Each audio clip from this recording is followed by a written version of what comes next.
ಜಮೀನಿದೆ. ಇದಕ್ಕೆ ಅಂಬೋಡಿಯಿಂದ 2012ರಲ್ಲಿ ಹೈದರಾಬಾದ್ ತಗೊಂಡ ನಂತರ 2012ರಿಂದ ಅಲ್ಲೇ ಇದ್ದರು. ಆ ಸಣ್ಣ ಮನೆ ಕಟ್ಟಿಕೊಂಡಿದ್ದರು. ಆದರೆ ಅದಕ್ಕೆ ಯಾರೂ ಡೋರ್ ನಂಬರನ್ನು ಕೊಟ್ಟಿರಲಿಲ್ಲ. 2020ರಿಂದ 21ರ ಹೊತ್ತಿಗೆ ಮನೆ ಕಟ್ಟಿದ್ದಾರೆ. ಅದರಲ್ಲಿ 94C ಅಲ್ಲಿ ಅಡಿಯಲ್ಲಿ ಅರ್ಜಿ ಹಾಕಿದ್ದಾರೆ. ಬಾಕಿ ಅವರಿಗೆ ಆಗಿದೆ ಅಲ್ಲ, ಇವರು ಅರ್ಜಿ ಹಾಕಿದ್ದಾರೆ. ಇವರು ಹಾಕಿದ್ದಾರೆ. ಆದರೆ ಇವರಿಗೆ ಮಾತ್ರ ಕೊಟ್ಟಿಲ್ಲ, ಮಂಜೂರು ಕೊಟ್ಟಿಲ್ಲ. 2015ರ ಹಿಂದಕ್ಕೆ ವಾಸವಾಗಿರುವುದಿಲ್ಲ ಎಂಬುದನ್ನು ಕೊಟ್ಟಿದ್ದಾರೆ. ಅವು ಉಳಿದವರೆಲ್ಲ ಅವ್ರಿಗೆ ಮಂಜೂರು ಅವರಿಗೆಲ್ಲ ಆಗಿದೆ. ಏಕೈಕಿ ಮತ್ತೆ ಇನ್ನೊಂದು ಹೇಳ್ತೀನಿ ಸರ್, ಒಂದು ನಿಮಿಷ ಅದ ಕೇಳಿ ಮಾತಾಡಿ ಸರ್, ನಾನು ಹೇಳ್ತೀನಿ. ತಿರುಗಿ ಏನಾಗಿದೆ ಅಂತ ಹೇಳಿದ್ರೆ ಸರ್, ಇವರು ರೇಣುಕಾರು ಇವರ ಮಗಳು. ಈ ಮಗಳ ಹೆಸರಲ್ಲಿ ಮನೆ ನಂಬರ್ ಇಲ್ಲ, ಯಾವುದೂ ಇಲ್ಲ. ಮನೆ ಕಟ್ತಾ ಇದ್ದಾರೆ ಅಂತ ಹೇಳಿ ಸಾರ್ವಜನಿಕ ಹಿತಾಸಕ್ತಿ ಅರ್ಜಿಯಲ್ಲಿ ಹೈಕೋರ್ಟಿಗೆ ಅಶೋಕಾಚಾರ್ಯ ಅಂತ ಅರ್ಜಿ ಹಾಕಿದ್ದಾರೆ. ರೇಣುಕಾ ಆಧಾರ್ ಕಾರ್ಡ್ ಅಶೋಕಾಚಾರ್ಯ ಇವರ ಮೇಲೆ ಏನಿದೆ? ಏನಿಲ್ಲ. ಅರ್ಜಿ ಹಾಕ್ಲಿಕ್ಕೆ ಕಾರಣ ಏನು? ಕಾರಣ ಇನ್ನೂ ಹೇಳ್ತೀನಿ ಸರ್. ಈ ರೇಣುಕಾ AC ಕುರಿಯ ಮನೆಯಲ್ಲಿ ವಾಸವಾಗಿದ್ದರು.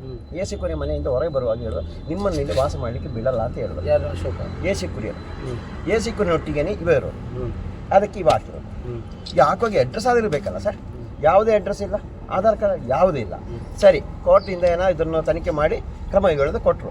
DC ಕೊಟ್ಟರು. DCಯಿಂದ ಹೊಡೆದು ಹಾಕಿಸಿ ಅಂತ ಹೇಳಿದ್ರು. ಆದರೆ ಹೊಡೆದು ಹಾಕಿರೋ ಮನೆ ರಾಧಮ್ಮ. ಕರೆಂಟ್ ಬಿಲ್ ಇದೆ. ಫಸ್ಟ್ ನಮಗೆ ಗೊತ್ತಿರಲ್ಲ. ಆ ನಂತರ ಇವರಿಗೆ ಯಾರು ಕರೆಂಟ್ ಕೊಟ್ಟರು ಕೇಳಿದೆ. ಆವಾಗ ಬೆಳಕು ಯೋಜನೆಯಲ್ಲಿ ಕೊಟ್ಟಿರೋದು.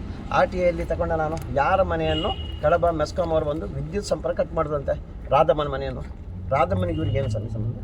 ಈ ರೇಣುಕೆ ಇಲ್ಲವೇ ಇಲ್ಲ ಅಲ್ಲಿ ಜಾಗದಲ್ಲಿ. ಕೇಸು ರೇಣುಕಾ ಮೇಲೆ ಹಾಕಿ, ರೇಣುಕಾ ಮೇಲೆ ಮನೆ ಹೊಡೆದು ಹಾಕಿರೋ ರಾಧಮ್ಮನವರು. ಇದು ಹೇಳಿದ್ರೆ ನಮ್ಮ ಅರ್ಥ ಅಧಿಕಾರಿ ಅರ್ಥ ಆಗ್ತಾ ಇಲ್ಲ. ರೇಣುಕಾ ಹುಡುಗ ಮೇಲೆ ಕೇಸ್ ಇದ್ದು ರಾಧಮ್ಮ ಅಲ್ಲೇ ಇದು ಕಾಣ್ತದೆ. ರೇಣುಕಾ ಆ ಮನೆಯಲ್ಲಿ ಇದ್ರ?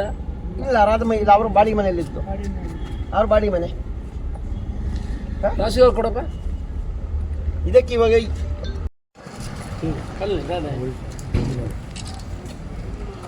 ಕಾಪಿನ ಬಾಕಿ 15 ವರ್ಷದಿಂದ ನಾವು ಕೂಲಿ ಮಾಡ್ಕೊಂಡು 2019ರಲ್ಲಿ ಮನೆ ಕಟ್ಟಕ್ಕೆಲ್ಲ 20ರಲ್ಲಿ 4 ಮನೆ ಒಂದೇ ಸಾಲಿಗೆ ಆಗಿತ್ತು. 3 ಮನೆಗೆ ಮನೆ ತೆರಿಗೆ ಕೊಟ್ಟು ನಂಬರ್ ಕೊಟ್ಟೆ. ನಮಗೆ ಕೊಡಲಿಲ್ಲ. ಯಾಕೆ ಸರ್ ಯಾರು ನೋಟಿಸ್ ಹಾಕಿದ್ದಾರೆ. ಕಡಬ ತಾಲೂಕು ಕೌಕರಾಡಿ ಗ್ರಾಮ ಕಾಪಿನ ಬಾಕಿ. ಅವತ್ತಿಂದ ಇವತ್ತು ನಮ್ಮ ಕರೆಂಟ್ ಇದರಿಂದ ಆಧಾರ್ ಕಾರ್ಡ್, ರೇಷನ್ ಕಾರ್ಡ್, ಓಟಿನ ಸೇರೋಕ್ಕೆ ಒಂದು ಮನೆ ನಂಬರ್ ಸಣ್ಣ ತಗೊಳ್ತೀವಿ. ನಾವು 4-5 ಜನ ತೊಗೊಂಡು ಪ್ರೊಜೆಕ್ಟಿಗೆಲ್ಲ ಹಾಲೆಲ್ಲ ಆಗ್ತಾಯಿತ್ತು. 13/11/24 ಬೆಳಗಿನ ಜಾಮ 5-6 ಗಂಟೆಗೆಲ್ಲ ಬಂದು 50 ಜನ PDO ವಿಡಿಯೋ ಎಲ್ಲ ಎಲ್ಲ ಹೊರಗಡೆ ಒಂದು ನೋಟಿಸ್ ಇಲ್ಲ, ಏನಿಲ್ಲ ಸರ್. ನೋಟಿಸಲ್ಲಿ ನಿನ್ನ ಮನೆ ಇರಲ್ಲ, ರೇಣುಕಾ ಮನೆ ಹಾಂ, ರೇಣುಕಾ ಮನೆ ಆದರೂ ಪರವಾಗಿಲ್ಲ, ಅದು ನೋಟಿಸ್ ಕೊಡಿ, ಫೋಟೋ ಆರ್ಡ್ರ್ ಕೊಡಿ, ನೋಟಿಸ್ ಏನೇನು ತಗೊಳ್ಳೋದು. ಅದೇ DC ಆರ್ಡ್ರ್ ಕೊಟ್ಟಿದ್ದಾರೆ ಕಡೆಯೋಕ್ಕೆ ಎಲ್ಲ ಹೊರಗಡೆ ಹಾಕಿದೆಲ್ಲ ಟಮಾಟೊ ಮಾಡಿ 1 ವರ್ಷ. ಇವತ್ತಿಗೆ 51 ದಿವಸ ಆಯಿತು. ಅದೇ ಥರ ನೀನು ಬೀಜಲ್ಲಿ ಇದ್ದೀವಿ, ಕರೆಂಟ್ ಇಲ್ಲ, ನೀರಿಲ್ಲ. ಮನೆ ಇದೆಯಲ್ಲಿ? ಮನೆ ಇಲ್ಲ, ಶೆಟ್ ಹಾಕೋದು. ಎಲ್ಲಿ? ಅಲ್ಲಿ ಅದೇ ಜಾಗದಲ್ಲಿ ಎಲ್ಲ ಒಂದು 10-15 ಲಕ್ಷ ರೂಪಾಯಿ ಮನೆಯೇ ಪುಡಿ ಮಾಡಿ ನಮ್ಮ ಹೇಳ್ತು ಒಳಗಡೆ ಹಾಕಿ. ನಮ್ಮ ಮಗಳಲ್ಲಿ ಹಿಂದುಗಡೆ ಮನೆಯಲ್ಲಿ ಕೆಲಸಕ್ಕಿದ್ದವರು ಅವ್ರು ಓಡಿ ಬಂದು ಸ್ವಾಮಿ ಬಿಡಿತಾ ಇರಲಿಲ್ಲ. ಅವ್ರ ಮನೆಯನ್ನು ನಮ್ಮ ತಂದೆ ಮನೆ ಅದು ಯಾವ ಕಡೆ ಕಾಡಲ್ಲಿ ಓಡಿ ಅವರು ನೀನು ಯಾರು ತಾತಿ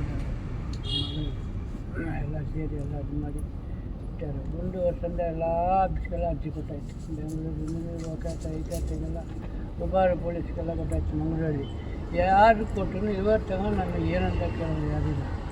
ಅಲ್ಲ, ಅದು ಸರ್ಕಾರಿ ಜಾಗನ? ಸರ್ಕಾರಿ ಜಾಗನೇ. ಫಾರೆಸ್ಟಾ? ಫಾರೆಸ್ಟ್ ಇಲ್ಲ. ಅಲ್ಲಿಂದ ಒಂದು 3,000 ಚಿಲ್ಲರೆ ಎಕರೆ ಗೌರ್ಮೆಂಟು 120 ಊರಲ್ಲಿ ಇದೆ. ನಾವಿರೋದು 219 ಸರ್ವೆ ನಂಬರ್. ಅಂಬೋಡಿ ಅನುಭವನು ಒಂದು 50-60-100 ವರ್ಷ ಅಂತಂಗ ಅವನು ಅನುಭವದಲ್ಲಿ ಎತ್ತಿದ್ದ ಜಾಗ ಅದು. ನಾವೆಲ್ಲ ಒಂದೇ ಕಡೆ ಕೂಲಿ ಮಾಡ್ಕೊಂಡು ಅಲ್ಲೆಲ್ಲ ಕೂಲಿ ಮಾಡ್ಕೊಂಡು ಬಾಡಿಗೆ ಕಟ್ಟಾಗಲ್ಲ. ನಮ್ಮ ಅಲ್ಲಿ ಎಲ್ಲರಿಗೆ ಕ್ರಿಶ್ಚಿಯನ್ ಶೆಟ್ ಹಾಕಿ PP ಅವರಿಗೆ ಎಲ್ಲರಿಗೂ ನೋಡಿ ಸರ್, ಇವರು ಅನ್ಯಾಯ ಮನೆ ಹೊಡೆದಾಕಿದ್ದಾರೆ. ಮನೆ ಕಟ್ಟಿಸ್ಕೊಡಿ, ಇಲ್ಲಾಂದ್ರೆ ಇನ್ನೂ ಎಲ್ಲರಿಗೂ ತೊಂದರೆ ಆಗ್ತದೆ ಅಂತ ಹೇಳ್ತೀನಿ. ಎರಡು ಮನೆ ಕಟ್ಟಿಸಿಕೊಡ್ಲಿಕ್ಕೆ ಒಡೆದನ್ನು ಕಟ್ಟಿಸಿಕೊಡ್ಲಿಕ್ಕೆ ಸರ್ಕಾರದಿಂದ ಯಾವ ವ್ಯವಸ್ಥೆ ಕೂಡ ಇಲ್ಲ. ತಪ್ಪಬೇಡ. ಹೈಕೋರ್ಟ್ ಆರ್ಡರ್ ಇದೆ. ಅಲ್ಲ, ಹೈಕೋರ್ಟ್ ಇದಕ್ಕೆ ಇಲ್ಲ ಸರ್. ಈ ಮನೆಗೇನೆ ಇಲ್ಲ ಹೈಕೋರ್ಟ್ ಆದೇಶ. ಜಾಗವನ್ನು ಗ್ರಾಂಟ್ ಮಾಡ್ಬೋದಲ್ಲ, ಈಗ ಅದು ಮಾಡ್ಬೋದು. ಉಳಿದವರಿಗೆ ಕೊಟ್ಟಿದ್ದಾರೆ ಜಾಗವನ್ನು. ನೋಡಿ, ಮನೆ ಕಟ್ಟಿ ಕೊಡ್ಲಿಕ್ಕೆ ಅವರಿಗೆ ವಾಪಸ್ ಬೇಡ ಸಾಧ್ಯ ಇಲ್ಲ. ಅಟ್ಲೀಸ್ಟ್ 94C ಆದೇಶ ಇದ್ರೆ ಆ ಜಾಗದಲ್ಲಿ ಇವರು ವಾಸ ಇದ್ರೆ 94C ಪ್ರಕಾರ ಅವರಿಗೆ ಜಾಗವನ್ನು ಸ್ಯಾಂಕ್ಷನ್ ಮಾಡಿ ಹೊಸ ಒಂದು ಮನೆ ಅಲಾಟ್ ಮಾಡಿ ಕೊಟ್ಟರೆ ಅದರಲ್ಲಿ 3 ಲಕ್ಷ ರೂಪಾಯಿಯನ್ನು 270ವರೆಗೆ ಸಿಗ್ತದೆ. ಅದರ ಮುಖಾಂತರ ಆದರೆ ಅವ್ರಿಗೆ ಮನೆ ಕೊಡುವಂಥ ಕೆಲಸವನ್ನು ಮಾಡ್ಬೋದು. ಯಾಕೆ ಹೊಡೆದಿದ್ದಾರೆ ಅಂತ ಗೊತ್ತಿಲ್ಲ. ಏನು ತಗೊಳ್ತಾ ಇಲ್ವಾ ತುಳ್ಯ ತಹಸೀಲ್ದಾರ್ ಗೊತ್ತಿಜ್ಜಿ ತುಲೆ ಎಂದು ನನ್ನ ವಿಧಾನಸಭಾ ಕ್ಷೇತ್ರದ ವ್ಯಾಪ್ತಿಗೆ ಬರುವುದಿಲ್ಲ. ಹೌದು, ಇದು ಬೇರೆ ವಿಧಾನಸಭಾ ವ್ಯಾಪ್ತಿಗೆ ಬರ್ತದೆ. ನಾನು ಬೇರೆಯವರ ಬಗ್ಗೆ ಏನು ಮಾತಾಡಲಿಕ್ಕೆ ಹೋಗೋದಿಲ್ಲ. ಆದರೆ ನೀವು ನಮ್ಮ ವಿಧಾನಸಭಾ ಕ್ಷೇತ್ರದ ಈ ತಾಲೂಕು ಆಫೀಸ್ ಎದುರುಗಡೆ ಬಂದು ನೀವು ಕೂತಿದ್ದೀರಿ. ಏನು ಪರಿಹಾರ ಮಾಡಲಿಕ್ಕೆ ಅಂತ ಅಧಿಕಾರಿಗಳನ್ನು ಕೂಡ ಈಗ ಮಾತಾಡ್ತೀನಿ. ನಾಳೆ ಒಂದು ದಿವಸ ಕೊಡಿ, ನನಗೆ ಒಂದು ದಿವಸ ಅಧಿಕಾರಿಗಳನ್ನು ಕರಿತೀನಿ. ಕರೆದು ನಿಮಗೆ ಏನು ನೀವು ಇನ್ನು ಅಲ್ಲೇ ನನಗೆ ಹೊಸ ಮನೆ ಕೊಡಬೇಕು ಅಂತ ಎಲ್ಲ ಕರೆದನ್ನು ಭಾರಿ ಕಷ್ಟ. ಸರ್ಕಾರದ ಕಾನೂನಿನ ಚೌಕಟ್ಟಲ್ಲಿ ಸ್ವಲ್ಪ ಏನಾದರೂ ಸಡಿಲಿಸಿ ನಿಮಗೆ ಆ ಜಾಗವನ್ನು ಮಂಜೂರು ಮಾಡಲಿಕ್ಕೆ ಆಗ್ತದ ಅಂತ ನೋಡ್ತೀನಿ. ಅದು ಫಾರೆಸ್ಟ್ ಜಾಗ ಪರಸಲ್ಲ ಹೇಳಿ ಸರ್, ಅದನ್ನು ಮಂಜೂರು ಮಾಡಲಿಕ್ಕೆ ಬೇಕಾಗುವಂಥ ವ್ಯವಸ್ಥೆಯನ್ನು ಖಂಡಿತ ನಾನು ಮಾಡುವಂಥ ಕೆಲಸವನ್ನು ಮಾಡ್ತೇನೆ. ಆನಂತರ ಸರ್ಕಾರದಿಂದ ಬರುವಂಥ ಅನುದಾನದಲ್ಲಿ ನೀವೊಂದು ಮನೆ ಕಟ್ಟಲಿಕ್ಕೆ ಒಂದು ಸ್ಯಾಂಕ್ಷನ್ ಮಾಡಿಕೊಟ್ರೆ ಅದರಲ್ಲಿ ಸುಮಾರು SC ಆದರೆ ನಿಮಗೆ 2,70,000ವರೆಗೆ 1.5-2 ಲಕ್ಷ ರೂಪಾಯಿವರೆಗೆ ಸಿಗ್ಬೋದು. ನೀವು ಸ್ವಲ್ಪ ಸೇರಿಸಿ ಅದನ್ನು ಕಟ್ಟಿಕೊಂಡ್ರೆ ನಿಮ್ಮ ಜೀವನವನ್ನು ಕಟ್ಟಿಕೊಡ್ಬೋದು. ಇಲ್ಲ ನನಗೆ ಮನೆಯೇ ಕಟ್ಟಿಕೊಡ್ಬೇಕಂತ ಹೇಳಿದ್ರೆ ಈಗಿನ ಪ್ರಸ್ತುತ ಪರಿಸ್ಥಿತಿಯಲ್ಲಿ ಹೈಕೋರ್ಟ್ ಆದೇಶ ಇನ್ನೂ ಚಾಲೆಂಜ್ ಮಾಡಿಕೊಳ್ಳುವುದು ನಮಗೆ ಒಟ್ಟು ಪರಿಹಾರ ಆಗಬೇಕು ಏನಾದರೂ. ಅದನ್ನು ನೀವು ಮೊನ್ನೆ ಬಂದಾಗಲೂ ನಾನು ನೋಡಿದೆ, ಬಟ್ ನನಗೆ ಏನು ವಿಚಾರಗಳು ಗೊತ್ತಿರಲಿಲ್ಲ. ಆದರೆ ಅಧಿಕಾರಿಗಳು ಇದನ್ನು ಬಗೆಹರಿಸ್ತಾರೆ ಅಂತ ನನಗೆ ಅವರ ಮೇಲೆ ಧೈರ್ಯ ಇತ್ತು. ಆದರೆ ಯಾವುದೇ ಇಷ್ಟುವರೆಗೆ ನಾನು ಇವತ್ತು ಬರುವಾಗಲೂ ನೀವು ಇಲ್ಲಿ ಕೂತಿದ್ರಿ. ಅದರಿಂದ ಇದಕ್ಕೆ ಒಂದು ದಿವಸ ಅವಕಾಶ ಕೊಡಿ. ನಾಳೆ ಸೋಮವಾರ ಅಧಿಕಾರಿಗಳನ್ನು, ಇವತ್ತು ಭಾನುವಾರ ಆದ್ದರಿಂದ ಅಧಿಕಾರಿಗಳನ್ನು ಕರೆದು ಮಾತಾಡಲಿಕ್ಕೆ ಆಗೋದಿಲ್ಲ. ನಾಳೆ ಇದಕ್ಕೆ ಸಂಬಂಧಪಟ್ಟಂಥ ಅಧಿಕಾರಿಗಳಿಗೆ ಏನಾಗಿದೆ ಅಂತ ನೋಡಿಕೊಂಡು ಪರಿಶೀಲಿಸಿ ಕೂಡಲೇ ಇದಕ್ಕೆ ಸರಿಯಾದ ಒಂದು ಕ್ರಮವನ್ನು ತಗೊಳ್ಳಿಕ್ಕೆ, ಕಾನೂನಾತ್ಮಕವಾಗಿ ಏನು ಕ್ರಮವನ್ನು ತಗೊಳ್ಳುವಂಥ ಕೆಲಸವನ್ನು ಮಾಡ್ತೀವಿ. ಕಡಬ ತಾಲೂಕಿನ ಕೌಕ್ರಾಡಿ ಗ್ರಾಮದ ರಾಧಮ್ಮ ದಂಪತಿಗಳು ಸುಮಾರು 14 ದಿವಸದಿಂದ ಪುತ್ತೂರು ತಾಲೂಕು ತಹಸೀಲ್ದಾರರು ಮತ್ತು ಅಸಿಸ್ಟೆಂಟ್ ಕಮಿಷನರ್ ಕಚೇರಿಯ ಮುಂದೆ ಧರಣಿಯನ್ನು ಕೂತಿದ್ದಾರೆ. ಅದು ನನ್ನ ವಿಧಾನಸಭಾ ಕ್ಷೇತ್ರದಿಂದ ಹೊರಗೆ ಬರುವಂಥ ವಿಧಾನಸಭಾ ಕ್ಷೇತ್ರ. ನಾನು ಮೊನ್ನೆ ವಿಚಾರಣೆ ಮಾಡುವಾಗ ಅಧಿಕಾರಿಗಳು ಇದಕ್ಕೆ ಕ್ರಮ ತಗೊಳ್ತೇವೆ, ಅದನ್ನು ವಿಚಾರಣೆ ಮಾಡಿದ್ದೀವಿ ಅನ್ನೋ ಒಂದು ಮಾಹಿತಿ ನನಗೆ ಬಂದಿತ್ತು. ಆ ಪ್ರಕಾರ ನಾನು ಅವರನ್ನು ಭೇಟಿಯಾಗಲಿಲ್ಲ. ಇವತ್ತು ಕೂಡ ನಾನು ಬರುವಾಗ ಈ ಮರದ ಕೆಳಗೆ ಕೂತಿದ್ದಾರೆ. ನಾಳೆಯಿಂದ ನಾವು ಉಪವಾಸ ಮಾಡುವ ಮುಖಾಂತರ ನಮ್ಮ ಬೇಡಿಕೆಯನ್ನು ಇಡ್ತೇವೆ ಅನ್ನೋ ವಿಚಾರವನ್ನು ಹೇಳಿದ್ದಾರೆ. ನಾನು ಇವತ್ತು ಅವರು ಬಂದು ಭೇಟಿ ಮಾಡಿದ್ದೀನಿ. ಅವರ ಏನು ಬೇಡಿಕೆ ಇದೆ, ಅವರ ನೋವನ್ನು ನಾನು ಕೇಳಿದ್ದೇನೆ. ಅವರ ವಾಸವಿರುವಂಥ ಸ್ಥಳವನ್ನು ಸರ್ಕಾರಿ ಅಧಿಕಾರಿಗಳು ಕೋರ್ಟ್ ಆದೇಶ ಇದೆ ಎನ್ನುವ ಒಂದು ಮಾಹಿತಿ ಪ್ರಕಾರ ಅದನ್ನು ಪೂರ್ತಿ ನೆಲಸಮ ಮಾಡಿದ್ದಾರೆ ಅನ್ನೋ ವಿಚಾರವನ್ನು ಹೇಳಿದ್ದಾರೆ.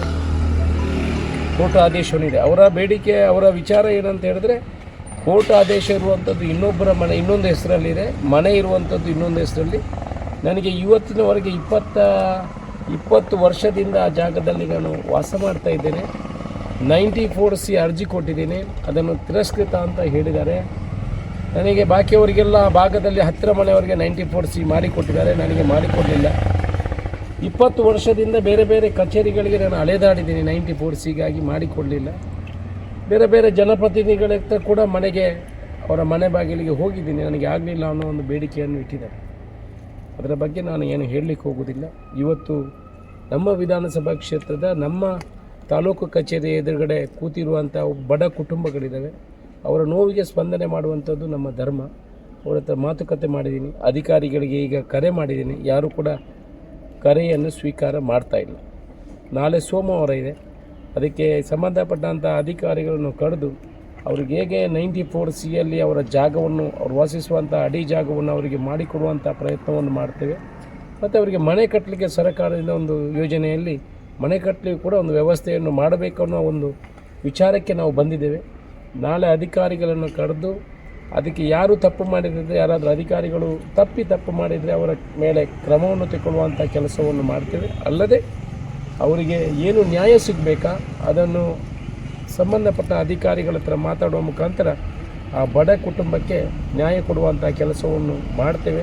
ಅವರ ಹತ್ರ ಕೂಡ ಹೇಳಿದ್ದೀನಿ, ನೀವು ನಿಮ್ಮ ಉಪವಾಸ ಸತ್ಯಾಗ್ರಹವನ್ನು ವಾಪಸ್ ತಗೊಳ್ಳಿ, ನಿಮಗೆ ನ್ಯಾಯ ಕೊಡುವಂಥ ಕೆಲಸವನ್ನು ಮಾಡ್ತೀವಿ ಅಂತ ವಿಚಾರವನ್ನು ಹೇಳಿದ್ದೀನಿ. ಅವರು ನಾಳೆವರೆಗೆ ಕಾಯ್ತೀನಿ ಅನ್ನೋ ವಿಚಾರವನ್ನು ಹೇಳಿದ್ದಾರೆ.